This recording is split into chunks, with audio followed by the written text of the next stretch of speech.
have two yearling stud colts named Knox and Dallas, and they are brothers. They have the same sire, VS Code Red. They recently had to be separated from the yearling fillies because Knox was being a little bit too forward with them. So they go out and play together every day, and play they do. It is hilarious to watch, and now that I'm gonna try to video it, they're not gonna do it. But let's go turn them out for the day and see if we can't see their little romping together, because it's pretty funny. I didn't expect for Dallas to have a phase where he was more llama-like than Knox, but I think we're there. Yesterday, I watched them be on their hind legs for like 20 minutes. Oh my gosh. I wanna know what they're saying to one another. Oh yeah, hind legs they go. Knox is for sure the more annoying one. Oh, big boys. Are you gonna be mean to each other and then be sweet? You're like little Sour Patch Kids. Literally, they're just biting each other the entire time. And then they go and they try to eat off the same blade of grass. Like, they're never really apart. They're either playing to where they're putting marks on one another and hi-yawing and up on, their back legs at each other, or they have their heads together grazing. They never really separate. But we have been kind of separating where they get stalled a little bit. They've been making friends across the fence with other horses. So I told you that they both are by VS Code Red, but they have different mamas. So Dallas here, his mom is unfortunately deceased. So he is one of her last babies. His mom is the late great Goody Goody Gumdrops. So he's a maternal sibling to Molly. And then Mr. Knox over here is a full sibling to our mare Ginger. And then he had a full sister named Ruby, who's the same age as him, living in Nebraska with Miss Madeline Redline. So his mom is KM Brandy Girl, AKA Beyonce. Okay, so we had our little moment up on our hind legs, and now we're just grazing. At least they gave me something, And don't forget, I do have some 4th of July merch in the KVS store, so this is one of my faves. It has poppy and flowers, and it's just really, really cute. So if you would like to get something by 4th of July, you're probably gonna need to order soon at katievanslyke.net. Okay, boys, I think you're good. They're just kind of gangly little yearlings, and they don't have a job at the moment. They're just kind of hanging out and growing. So hope you enjoyed their tiny little play date at the very beginning, but now I think they're gonna be boring. So I'm gonna hang out here for when Waylon and Wally come out, and I think they'll be a little bit more adventurous. Just kidding, I tried to make a video out of Waylon and Wally, and they're being so boring. Walter is being a little bit mean. You're gonna get shocked. You're late. I know that's on. What the heck? Anyway, Waylon and Wally aren't really doing much right now. They're just kind of hanging out together with the little yearling boys, so I tried, but one video it is. Hope you enjoyed. Unfortunately, today is the day that Ariel and Blondie needed to part ways. Now, I can still hear her a little bit. Blondie is not nearly as attached as Ariel, and so she was walked to the new barn, and they're just gonna have to be separate for a long time, honestly, because Ariel's pregnant and Blondie is not. Buddy Sour horses are not fun. I didn't know these two were Buddy Sour when I bought them. But the plan was to put Ariel, and mind you, we came up with this plan with a couple vets, a couple professionals. We all put our heads together and thought the best plan would be to put Ariel in a space that she loves, pasture, grass, with friends that she knows, Melody and Kimberly. They go out together every single day. And Melody and Kimberly are also the two mares who are pregnant due right after Ariel. Oh, look, there, she's eating a little bit. She is under the influence of a little bit of drugs, not gonna lie. We're trying to just take the edge off. We called the vet to make sure we were giving her something that was okay for Bebe that's cooking in there. But these two girls, they're a little bit Buddy Sour, but not nearly like the two paint mares. And I feel like it would be good for her to hopefully not bond with one other horse. We're gonna try to combat that by like swapping up where she is, but she needs to have some comfort. And for the fact that she is pregnant, we don't want her to get too stressed out and miscarry.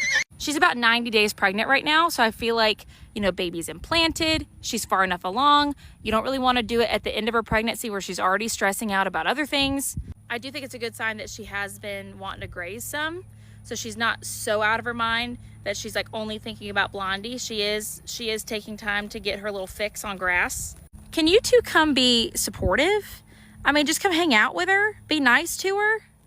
These two are due a couple weeks after Ariel is due pretty early on. She's due in February and they're in early March. But I think once she has baby, she'll be focused on baby, you know? And we did try to slowly kind of separate them, slowly get them new friends. Blondie has new friends. This one will not make new friends if Blondie is there. So, and honestly, I think if she doesn't hear Blondie hollering, which unfortunately with the acoustics of this property, you literally can still hear her, even though she has friends down there. And she's about to go give her some alfalfa as like a little treat to hopefully shut her up. But it's like if she doesn't hear anything, she goes to eating and she's good. Again, this is not how she would be if she was not high right now. But not high, sedated, but like, look how bright that thing is. She brightened up as soon as that mare left.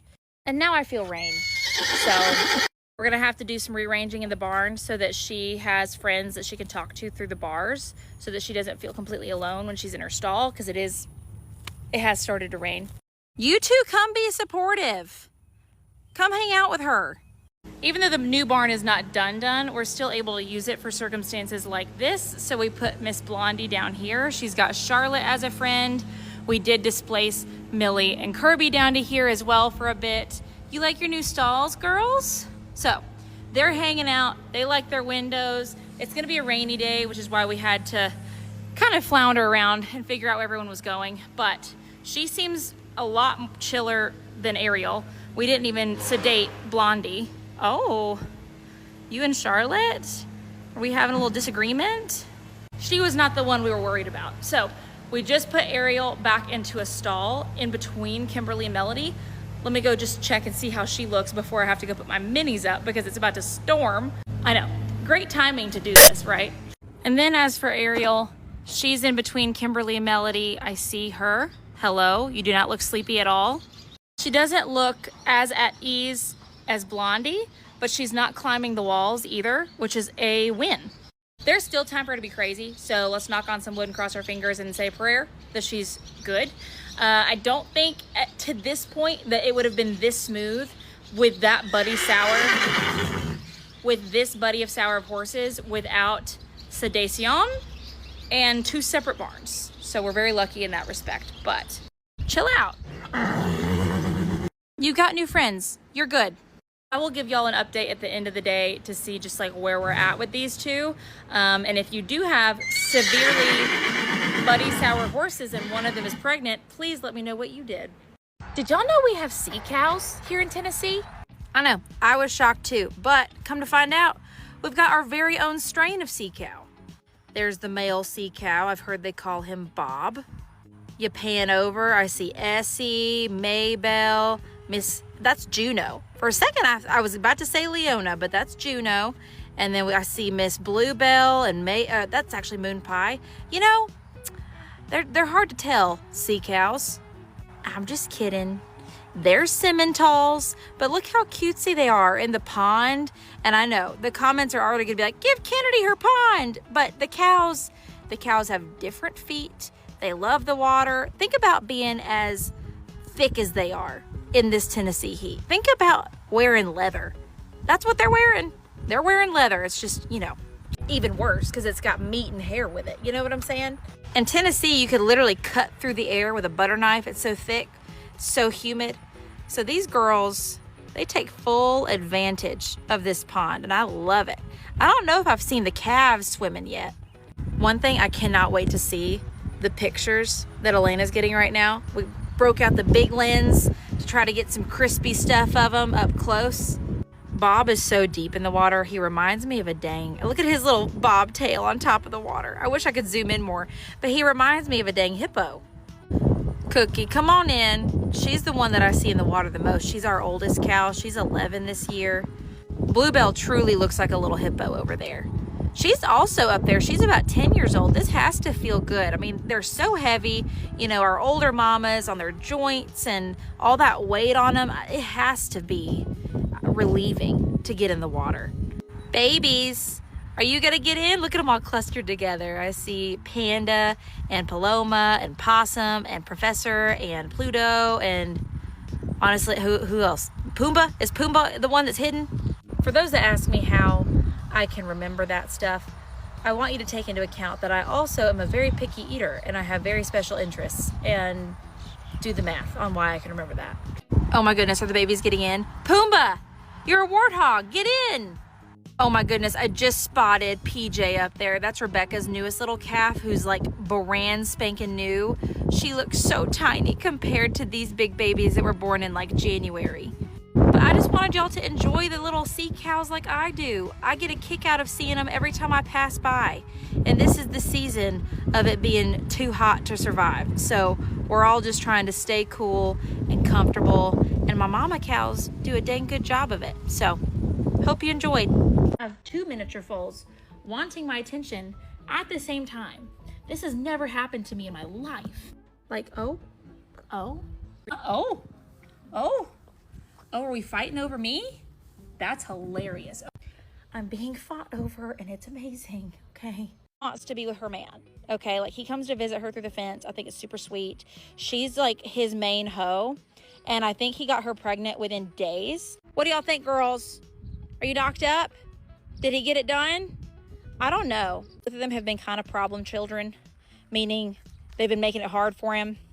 But anyway, it's Monday, so it's time to crown the problematic mini foal of the week. Just so innocent. Just over there quietly taking a little nap in the grass. Looks like a little baby deer. Looks angelic even. That's what she wants you to think. Janice, this isn't any of your business, okay? You hear me? You can't protect her always, Gina. Gidget, you just cover your ears, honey. You come over acting like we're best friends, and then you act like you hate me, and I don't ever know which one it's gonna be. It's this new thing where I'm her favorite person, and I literally give her what she wants, and then she starts kicking at me. You're a turd and a half. You're mean to Gidget. You don't want to play with her. You don't want to play with me. That sign's for you, sister. You know, you can play that game all you want. I am going to show them that you're a bad little girl. Bobby, you can't nurse on Moose. No. Bob. Nasty. How is that entertainment? Okay? I was just trying to get something wholesome. Can we stick with wholesome, please?